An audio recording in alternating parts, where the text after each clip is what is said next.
Hello friends, अस्सलाम वालेकुम। Welcome back to the new video. आज जो हम अभी एनालिसिस करने लगे हैं वो जस्ट यूएसडी जेपीवाई के रहेंगे कि यूएसडी जेपीवाई किस पॉइंट पे खड़ा है और किस तरह से आगे रिएक्ट कर सकता है। So let's start. यहाँ पे हमारे पास यूएस जेपीवाई जो है वो 1 मंथ के टाइम फ्रेम में है। 1 मंथ के टाइम फ्रेम पे यूजे जो है वो आपके पास इस लेवल के करीब खड़ा है, मगर ये लेवल बहुत पुराना है एक तो, और इसके करीब करीब और कोई हमारे पास सपोर्ट या रेजिस्टेंस और नहीं नज़र आ रही। Exactly this is the level. Almost 98 के लेवल के करीब करीब है, जो कि यहाँ से मार्केट अब रिवर्स करने के चांसेस में है। लेट्स सी कि रिवर्स करेगी या नहीं करेगी। अगर रिवर्स करेगी तो क्यों करेगी, अगर नहीं करेगी तो कहाँ से रिवर्स लेगी। वट एवर जो कुछ भी होना है उसको देखते हैं।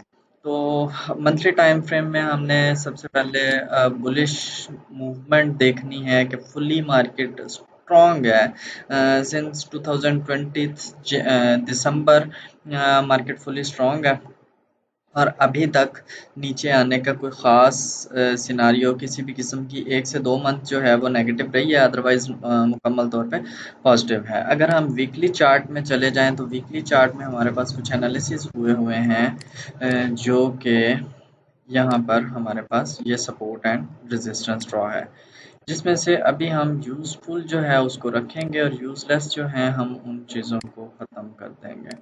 And this is the useless. Let's do this.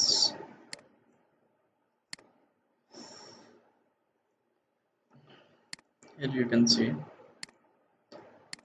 1995 में रिवर्स किया मार्केट ने, 2005 में रिवर्स किया है, उसके बाद 2008 में रिवर्स किया, सेम पॉइंट पे 2015 में रिवर्स किया है, और उसके बाद अब मार्केट यहाँ से एग्जैक्टली जैसे इन पॉइंट्स पे रिवर्स किया है, सेम इस पॉइंट पे मार्केट ने 2022 में रिवर्स उस तरीके से नहीं किया। तो नेक्स्ट आगे इस ट्रेंड लाइन की यहाँ से एग्जैक्टली रिस्पेक्ट नहीं हुई, मगर यहाँ पर इस ट्रेंड लाइन के पास जाके मार्केट रुक चुकी है मुकम्मल तौर पे।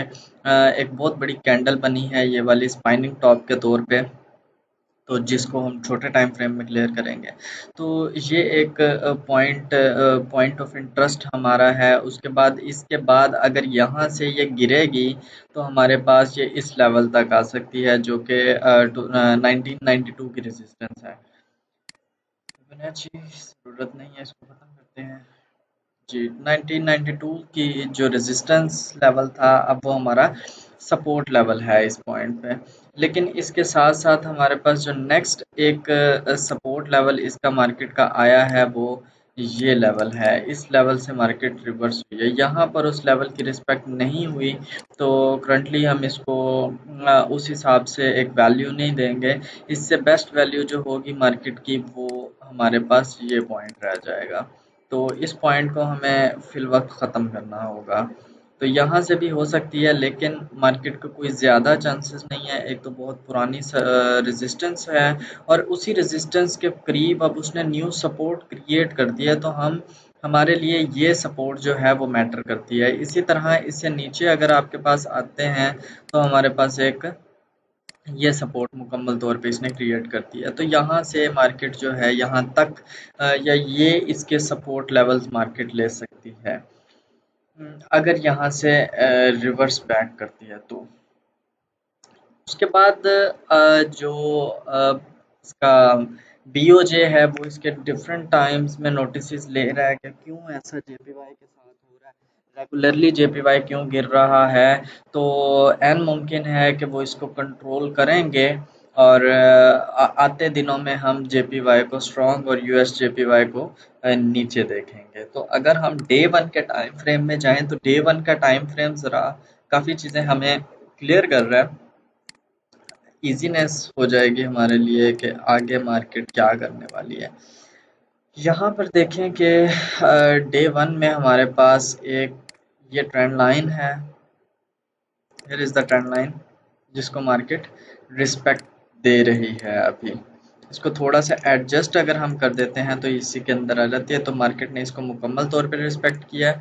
और उसके बाद ये अगर हम ट्रेंड लाइन लगाएं तो एक ये ट्रेंड लाइन हो जाती है। तो ये दो ट्रेंड लाइंस हैं। डेफिनेटली मार्केट इस चैनल के अंदर ऊपर जा रही है। चैनल के अंदर ऊपर जाने के बाद अब ये इसने जो मार्केट ने एक इंटरेस्ट हमारा क्रिएट कर दिया है, एक रेंज एरिया मार्केट ने डिसाइड कर दिया है, वो हमारे पास ये एक रेंज एरिया आ चुका है, जिसमें मोस्टली मार्केट जो है वो इस लेवल से गुजर रही है, इस लेवल से वापस निकल रही है और नीचे से सपोर्ट में मार्केट इस लेवल से निकल रही है। तो जबकि पूरी ओवरऑल रेजिस्टेंस जो है वो ये है। तो यहाँ पे बेसिकली हम क्या सोच सकते हैं कि यहाँ पे सेलिंग हो रही है और यहाँ से बाइंग हो रही है, जिसके दरमियान में अगर यहाँ से सेलिंग और बाइंग हो रही है तो उसके स्टॉप लॉसेस जो हैं वो मार्केट में जो रिटेलर, अगर कुछ रिटेलर एन मुमकिन हैं, एन मुमकिन मैक्सिमम चांसेस अब यहाँ से सेलिंग हो रही है डाउन साइड के लिए और यहाँ से बाइंग हो रही है बुलिश रहने के लिए, रेंज ट्रेडर्स जो इसको ट्रेड करते हैं। अब उसके बाद नेक्स्ट क्या होता है कि यहाँ पर अभी जो यहाँ के सेलर्स हैं उनके स्टॉप लॉसेस यहाँ पे जा रहे हैं, एग्रेसिव स्टॉप लॉसेस जो उनके रहेंगे, क्योंकि 100% जो उनके सेफ स्टॉप लॉसेस रहेंगे वो इस हाई से ऊपर रहेंगे, 5 पिप ऊपर, 10 पिप, 20, 30, 50, वट एवर जितने भी उनके रहते हैं। इसी तरह से अगर वो यहाँ से बाइंग कर रहे हैं तो उनके स्टॉप लॉसेस कुछ के यहाँ रह सकते हैं, अगर किसी के सेफ रहेंगे तो वो यहाँ पर आ सकते हैं। तो ये एरिया जो हमारा है वो एक बहुत इम्पोर्टेंट एरिया है जहाँ पर मार्केट में बहुत ज़्यादा मिलियंस और बिलियंस ऑफ डॉलर्स के जो स्टॉप लॉसेस हैं वो यहाँ पर आ चुके हैं। तो इसको हम अगर डिसाइड करें कि क्या हो सकता है इसका, यहाँ पर इसको देखने के लिए हमें छोटे टाइम फ्रेम में और छोटे टाइम फ्रेम में जाना पड़ेगा।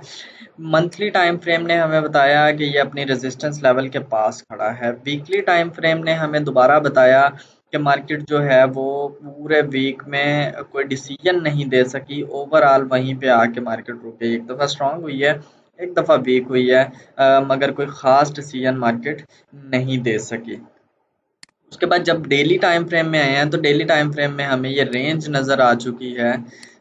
इस रेंज के मुताबिक हम यहाँ पर देखते हैं मार्केट में कि इस रेंज के अंदर जो स्टॉप लॉसेस हैं वो ट्रेडर्स के, रिटेलर्स के कहाँ जा रहे हैं, तो मार्केट उसको हंट करेगी डेफिनेटली। अगर हम इससे भी छोटे टाइम फ्रेम में H4 में जाते हैं तो हमारे पास एक बहुत अच्छा व्यू जो है वो सामने आता है। H4 में हमारे पास कुछ इस तरह का व्यू आता है कि अगर आप ये ट्रेंड लाइन ड्रॉ करें, what's happening,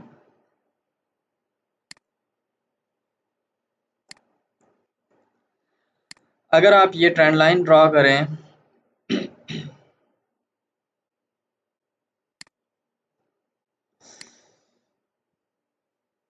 what the hell is going on, just a minute.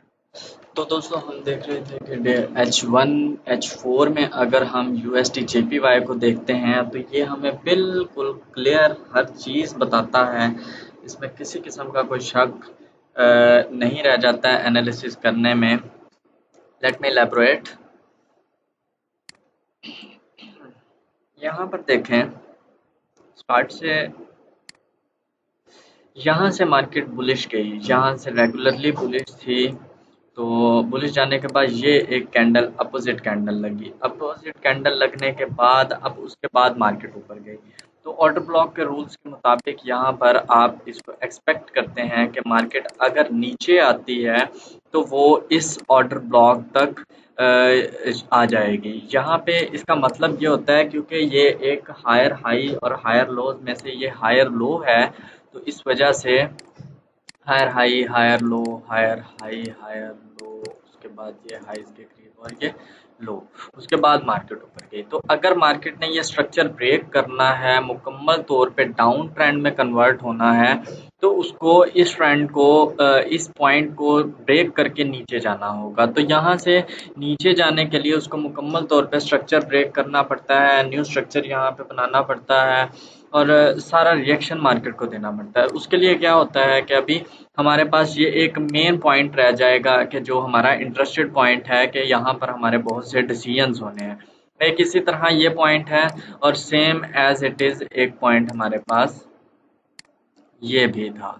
इस पॉइंट पे भी हमारे पास इसी तरह से ये हायर लो के तौर पे हमारे पास यूज़ हो रहा था। अब यहाँ पे क्या हुआ कि मार्केट ऊपर गई गई गई, यहाँ तक जाने के बाद यहाँ पर हमारे पास ट्रेंड लाइन आ रही थी जो हमने ड्रॉ की थी, ये वाली। तो ये ट्रेंड लाइन हमारे पास मार्केट में यहाँ तक एग्जैक्टली मार्केट ने यहाँ से रिकवर किया है और रिकवर करने के बाद यहाँ से मार्केट गिरी है और गिरने के बाद ये कहाँ तक आई है, इस लो तक। हमें तब तक नहीं था पता कि मार्केट कहाँ तक जा सकती है, यहाँ तक गिरी। पहला एक्सपेक्टेड पॉइंट हमारे पास ये था, दूसरा एक्सपेक्टेड पॉइंट हमारे पास ये था, तीसरा अगर आप फिबोनाची यूज़ कर रहे हैं तो आपके पास फिबो लेवल्स जो हैं वो आ जाएंगे। जस्ट लाइक इसको अगर नॉर्मल मैं कर दूँ डिफ़ॉल्ट, तो यहाँ पर आपके पास 50% का लेवल एक आ रहा था, तो ये फिबो लेवल्स आ रहे हैं। तो इस तरह से जो बंदा भी जो मेथड यूज़ करता है उसके हिसाब से उसको वहाँ पे रिवर्सल वो एक्सपेक्ट कर रहा है। तो यहाँ से जब मार्केट गिरी तो यहाँ पे हमने इक्वल लोज जो देखने होते हैं, इक्वल लोज के मुताबिक यहाँ पे इस पॉइंट से market accurate market same reverse किया है उसने। अब इस पॉइंट की रिस्पेक्ट खत्म होगी, इसको ब्रेक कर चुकी है, मार्केट नीचे आ चुकी है। अब नीचे आने के बाद असूल ये है कि अब इसको ऊपर से भी एक दफ़ा ब्रेक करना चाहिए। तो हम वेट में हैं ऊपर, ना हमने यहाँ से एंट्री ली ना हमने यहाँ से एंट्री ली। अगर हम कोई एंट्री लेना भी चाह रहे हैं जो कि एग्रेसिव होगी, रेंज ट्रेडिंग में वो एंट्री आएगी, इंट्राडे ट्रेड रहेगी, तो वो आपकी एंट्री इस पॉइंट से रह सकती है, इस वाले लो के करीब, जो कि इसका स्टॉप लॉस अगर आप ज़्यादा से ज़्यादा भी रखना चाहते हैं तो आपका ये स्टॉप लॉस रहना चाहिए। लेकिन एक्यूरेटली आप यहाँ से इन होते हैं। इसके लिए आपको क्या करना पड़ेगा, क्योंकि आप इस रेंज को ट्रेड कर रहे हैं तो डेफिनेटली ये एनालिसिस H1 के नहीं होंगे, यहाँ पे आप M5 M1 में जाके एनालिसिस करेंगे, जिस तरह से भी आप इसको एनालाइज करना चाहें या ऑर्डर ब्लॉक वगैरह देखना चाहें। तो इसको यहाँ से ख़त्म करते हैं। तो यहाँ से मार्केट रिकवर करने के बाद सेम एज इट इज़ जैसे आप यहाँ से रेंज को ट्रेड कर रहे थे, अब यहाँ से मार्केट इस पॉइंट के करीब जो है वो मार्केट पहुँच चुकी है, इस पॉइंट के पास। अब यहाँ पे पहुँचने के बाद यहाँ से रिकवर की गिरी है मार्केट नीचे की तरफ और अब ये रेंज क्रिएट हो चुकी है। मार्केट यहाँ से up down up down up down यहाँ पे रेंज में चल रही है।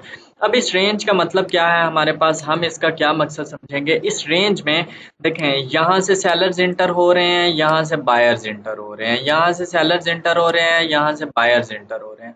इन सेलर्स का जो स्टॉप लॉस है वो यहाँ कहीं पे 5 पिप 10 पिप 20 पिप 30 पिप 50 पिप जितना भी स्टॉप लॉस लगा रहे हैं, और इन सेलर्स का स्टॉप लॉस यहाँ आ रहा है। एक्सपेक्टेड इस एरिया के पास होता है, तो मोस्टली ट्रेडर्स का यहाँ पर रहता है। अब यहाँ पर स्टॉप लॉस आने के बाद यहाँ से एंट्री लगी, ये स्टॉप लॉस आया, यहाँ से एंट्री लगी, ये स्टॉप लॉस आया। वो लोग यहाँ से एंटर हो रहे हैं, यहाँ क्लोज कर रहे हैं, यहाँ से एंटर हो रहे हैं, यहाँ क्लोज कर रहे हैं, यहाँ से एंटर हुए, अगर किसी ने यहाँ तक क्लोज की ठीक है, अदरवाइज अगर अक्लमंद हुआ तो वो दोबारा इस पॉइंट के करीब या इस पॉइंट के करीब मार्केट को क्लोज करेगा अपनी एंट्री को। अब क्या करना चाहिए, अब मार्केट ने अगर मूव करना है तो मार्केट ने अपना जो रास्ता है वो मुकम्मल तौर पे क्लियर करना है, जो कि मार्केट कुछ इस तरह से करेगी। Let me delete. अच्छा, तो यहाँ पर अब क्या होगा कि जो स्टॉप लॉसेस यहाँ पर लगे हुए हैं, अब क्या करेगा वो, मार्केट को क्या करना चाहिए, ऊपर जाना चाहिए। अब यहाँ पे बहुत ज़बरदस्त किस्म का एक सिनारियो क्रिएट होगा। उसमें क्या होगा कि अगर मार्केट इसको ऊपर की तरफ ब्रेक करती है तो ब्रेक करने से क्या होगा कि बाय जहाँ पे यहाँ स्टॉप लॉसेस लगे हुए हैं तो बायर्स भी तो बैठे हुए हैं ना बहुत सारे। यहाँ पे बाय स्टॉप्स भी लगे होंगे, बाय स्टॉप्स लगे हुए हैं वो अलहदा, और यहाँ से सेलर्स के जो एंट्रीज लगी हुई हैं वो अलहदा। यानी कि यहाँ से जो सेलर्स बैठे हैं उनके स्टॉप लॉसेस ये आ रहे हैं, टारगेट उनके फॉर एग्जांपल यहाँ तक आ रहे हैं। और इसके साथ साथ जो बायर्स हैं जो ब्रेकआउट को एक्सपेक्ट कर रहे हैं, उनकी बाय लिमिट्स बाय स्टॉप्स जो हैं वो यहाँ कहीं से लग रहे हैं और उनके स्टॉप लॉसेस यहाँ से हो रहे हैं। तो ये जो एरिया है, ये वाला जो एरिया है, इसमें अब मार्केट को चाहिए कि एक दफ़ा ऊपर जाए एक दफ़ा नीचे आए, ताकि ये दोनों स्टॉप लॉसेस जो हैं या दोनों तरह के जो ऑर्डर्स हैं ये यहाँ से ख़त्म हो। यहाँ पे ये इन ऑर्डर्स का मतलब कोई 5-10 स्टैंडर्ड लॉट्स नहीं है, मिलियंस ऑफ डॉलर्स के ऑर्डर्स जो हैं वो यहाँ पे लगते हैं, जो कि मार्केट क्लियर करती है। तो हम यहाँ पर इस एरिया में, क्योंकि यहाँ पे डॉलर्स हैं बहुत ज़्यादा स्टॉप लॉसेस इस एरिया में पड़े हुए हैं और इस एरिया में पड़े हुए हैं, तो हम इसको जो है इन हाइज को इक्वल हाइज लगा दिया है हमने अपने लिए, इसको मेंशन कर लिया है। उसके बाद क्या होता है कि ये इस पॉइंट को हम यहाँ पर, क्योंकि यहाँ पे बहुत ज़्यादा पैसा है, तो हम यहाँ पे इसको शो कर देते हैं डॉलर साइन से, डॉलर साइन से शो कर देते हैं कि यहाँ पे बहुत ज़्यादा पैसा है। अब मार्केट को क्लियर करने के लिए इसके पास, इस लेवल के पास आना चाहिए। तो इसको लिक्विडिटी एरिया भी बोल सकते हैं। तो इस लिक्विडिटी को खाने के लिए मार्केट को हम कह सकते हैं कि इसको ये लिक्विडिटी ग्रैब करनी है, खा जानी है सारी की सारी।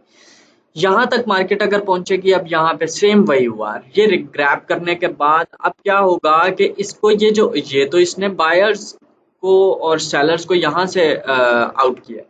अब सेम सिनारियो यहाँ पे भी तो है। अगर मार्केट यहाँ से नीचे चली जाती है तो यहाँ से जो बायर्स थे उनके स्टॉप लॉसेस तो हिट हो गए, मगर जो सेलर्स हैं उनके सेल स्टॉप्स जो हैं वो एक्टिव हो जाएंगे, सेम उसके अपोजिट। तो मार्केट ने यहाँ से भी उनके स्टॉप लॉसेस यहाँ पे थे। अब देखें ये जो पॉइंट हमारा इंटरेस्टेड पॉइंट था, सबसे ज़्यादा इंटरेस्टेड था, इस ऑर्डर ब्लॉक की मदद से हम अगर यहाँ से बाय की एंट्री, अगर कोई बाय की एंट्री यहाँ से लेगा तो वो एंट्री कहाँ से रहने वाली है, इसकी ओपनिंग से या इसके 50% से। दोनों एंट्रीज में से कोई भी ले सकते हैं, हम इसकी ओपनिंग से लेते हैं। यहाँ से एंट्री होगी और एग्जैक्ट लो आपका स्टॉप लॉस होगा, लो से नीचे नहीं, एग्जैक्ट स्टॉप लॉस आपका लो रहेगा। तो यहाँ से आप जब एंट्री लेंगे तो आपका यहाँ से मार्केट आई है न्यूज़ के टाइम पे और यहाँ से आकर तो रिकवर कर गई है। यहाँ पे मार्केट पहुंचने के बाद अब असूल क्या होता है कि इस पॉइंट पे मार्केट इसको रीटेस्ट करती है। उसके लिए हम कहाँ से रीटेस्ट करेगी, हम जाते हैं H1 में। H1 में जब हम चले गए, इसको हम खत्म कर देते हैं, सॉरी,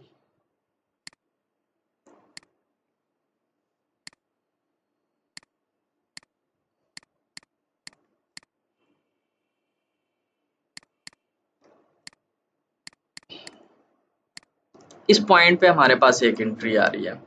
इस पॉइंट पे क्यों एंट्री आ रही है और ये स्टॉप लॉसेस हमारे यहाँ पर क्यों जा रहे हैं,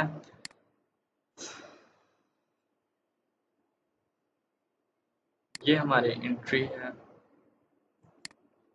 अच्छा, यहाँ पर देखें, अब यहाँ से मार्केट दोनों साइड से मुकम्मल तौर पे सब कुछ क्लियर कर चुकी है। अब एक्सपेक्टेड ये होता है कि मार्केट स्ट्रक्चर के मुताबिक कि ये वाली जो रेजिस्टेंस है, इस रेजिस्टेंस के पास से मार्केट इसको रेजिस्ट करेगी और नीचे गिरेगी, और स्टॉप लॉस क्या रहेगा, एग्जैक्टली हाई। आप एहतियात के लिए अपना अगर बेशक हाई से कोई 2-4-5 पिप ऊपर लगाना चाहें तो लगा सकते हैं, अदरवाइज एग्जैक्टली आपका हाई ही आपका स्टॉप लॉस रहता है। तो आपका स्टॉप लॉस यहाँ से होगा। अब एक पॉइंट ये है कि आप यहाँ से एंट्री ले सकते हैं, लेकिन उसके बाद सेकंड पॉइंट क्या होता है, सेकंड पॉइंट आपके पास होता है कि यहाँ से यहाँ तक की जो कैंडल बनी है, अगर आप 2 आवर्स में इसको देखें तो यहाँ से यहाँ तक की जो कैंडल बनी है, इस कैंडल के 50% पे हम इंटर होते हैं। 50% का मतलब है कि यहाँ से यहाँ तक आप लगाएंगे तो आपका एंट्री लेवल जो है वो अप्रोक्सीमेटली इस पॉइंट के पास यहाँ से बनेगा, तो आपका स्टॉप लॉस यहाँ पे जाएगा।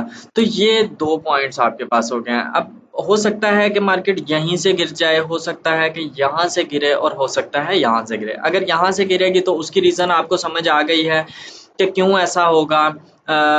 यहाँ से गिर सकती है। अगर यहाँ से नहीं गिरती तो ये 50% से हम एंट्री लेंगे, यहाँ से गिरेगी। और जो सबसे ज़्यादा सिक्योर और सबसे कम स्टॉप लॉस के साथ सबसे हाईएस्ट जो आपकी रेशो है, रिस्क रिवार्ड रेशो के साथ आएगी, वो आपकी ये थर्ड एंट्री आ रही है। तो इसमें क्या होता है कि बेसिकली लास्ट कैंडल, जहां से लास्ट कैंडल यहाँ से इंटर हुई है, यहाँ से इस कैंडल की ओपनिंग से आपने सेल लेनी होती है, और इसका हाई जो है एक्यूरेटली आपके पास स्टॉप लॉस आ जाता है। तो आपके पास ये 3 ऑप्शंस हैं। तीनों ऑप्शंस में से जो आपकी जिस रिस्क को आप बियर कर सकते हैं, उस रिस्क पे आप एंट्री लें और इसको फॉलो अप करें। उसके बाद यहाँ पे देखें कि अब ये यहाँ से कवर करने के बाद ऊपर चला गया। अब यहाँ से ये वाले स्टॉप लॉसेस भी कवर कर चुका है, ये स्टॉप लॉसेस भी कवर कर चुका है, और आप भी इसमें रिकवर करना। इसके बाद अब यहाँ पे अगर आप ये ट्रेंड लाइन लगाएं इसकी, तो मार्केट इस ट्रेंड लाइन को ऑलमोस्ट तोड़ चुकी है, और कोई ख़ास क्योंकि ट्रेंड लाइन का उस हिसाब से इसका जो है वो नहीं रहा ट्रेंड। अगर इसके बाद नेक्स्ट चीज़, अगर आप इससे भी छोटे टाइम फ्रेम M15 में चले जाएं, तो M15 में आपके पास जो रिवर्सल आ रहा है वो आपके पास कुछ एक ट्रेंड लाइन आपके पास ये आ रही है कि मार्केट रेगुलरली इसको फॉलो करती जा रही है। तो एक्सपेक्टेड है कि मार्केट ये जो अपना एक चैनल बना रही है, फ्लैग टाइप बना रही है जो मार्केट, तो एक्सपेक्टेड है कि इसको टेस्ट करे और इसके बाद ऊपर जाए, और उसके बाद ये नीचे गिरे। तो इससे पहले इसके साथ साथ ये इस चैनल में मार्केट मुकम्मल तौर पे ऊपर जा रही है, तो इस चैनल को ब्रेक करने के बाद यहाँ से गिरेगी, तो ये हमारी एंट्री जो है वो एक्टिव हो जाएगी। रिस्क रिवार्ड आपके पास बहुत अच्छा है इसमें।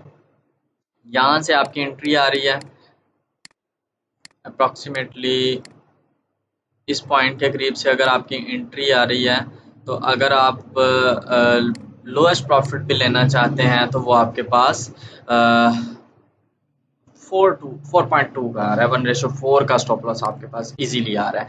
अगर यहाँ से ये इसको ब्रेक कर जाती है मार्केट, मुकम्मल तौर पर स्ट्रक्चर अपना ब्रेक कर जाती है, तो आपके पास नेक्स्ट स्टॉप टारगेट जो है वो ये रह सकता है। उससे नीचे नेक्स्ट टारगेट आपके पास ये रह सकता है इक्वल हाइज, और इससे भी नीचे अगर जाती है तो मार्केट हमारे पास ये इक्वल लोज जो हैं, ये इक्वल लोज और ये इक्वल लोज आपके पास रह सकते हैं।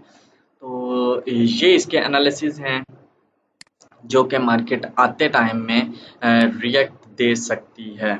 तो इस तरह से इसको ट्रेड करें। आई होप सो कि आपको पसंद आए होंगे। Best of luck. वीडियो को लाइक करें, कमेंट करें और शेयर करें, और अगर किसी को किसी पेयर के एनालिसिस चाहिए हो तो वो कमेंट में कर सकता है और अपनी राय दे सकता है। Thank you so much. Next video में मुलाकात होगी। अल्लाह हाफ़िज़।